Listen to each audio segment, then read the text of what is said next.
حضرت ابیذر جندب بن جنادہ سے ایک بڑی خوبصورت روایت ہے، متفق علیہ روایت ہے، بخاری مسلم میں موجود ہے۔ وہ پوچھتے ہیں نبی کریم صلی اللہ علیہ وسلم سے کہ اللہ کے رسول صلی اللہ علیہ وسلم کون سا اسلام افضل ہے؟ تو آپ نے فرمایا کہ اللہ پر ایمان اور اس کے راستے میں جہاد کرنا۔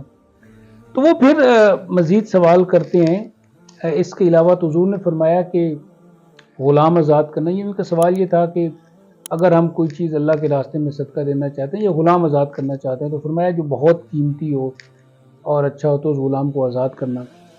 تو اس کے بعد پھر وہ پوچھتے ہیں کہ اللہ کے رسول صلی اللہ علیہ وآلہ وسلم اگر ایک شخص کے پاس غلام نہیں ہے تو وہ پھر کیا کرے؟ تو حضور نے فرمایا کہ اگر کوئی بے ہنر ہے تو اس کو ہنر سکھا دے، اس کی مدد کر دے۔ یہ نہیں گویا کہ کوئی ٹیکنیکل سکل جو ہے اگر وہ کسی کو کوئی دے سکتا ہے تو وہ دے۔ اس کے بعد وہ اور جو سوال کرتے ہیں وہ پوچھتے ہیں کہ اللہ کے رسول صلی اللہ علیہ وسلم اگر ایک شخص یہ کام بھی نہیں کر سکتا، یعنی وہ ایسی کوئی ٹیکنیکل سکل نہیں رکھتا یا کسی کی مدد نہیں کر سکتا، تو آپ علیہ السلام نے فرمایا کہ پھر وہ یہ کام کرے۔ اب یہ بات بڑی اہم ہے، تو حضور نے فرمایا کہ وہ کسی کو نقصان نہ پہنچائے۔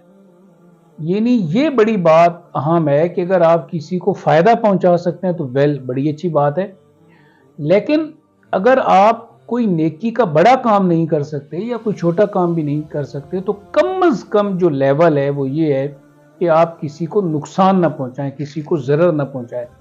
اگر ہم اپنی زندگی کا جائزہ لیں اور دیکھیں کہ کیا ہماری وجہ سے، ہمارے رویے کی وجہ سے، ہماری چال ڈال کی وجہ سے، ہماری گفتگو کی وجہ سے کسی کو کوئی نقصان تو نہیں پہنچتا، کوئی ہرٹ تو نہیں ہوتا، کسی کا جو دل ہے تو ہماری کسی بات کی وجہ سے وہ تکلیف میں تو نہیں چلا جاتا۔ تو ہمیں اس حدیث پر ضرور توجہ کرنی چاہیے۔ اللہ تعالیٰ عمل کی توفیق عطا فرمائے۔ وآخر دعوانا الحمدللہ رب العالمین۔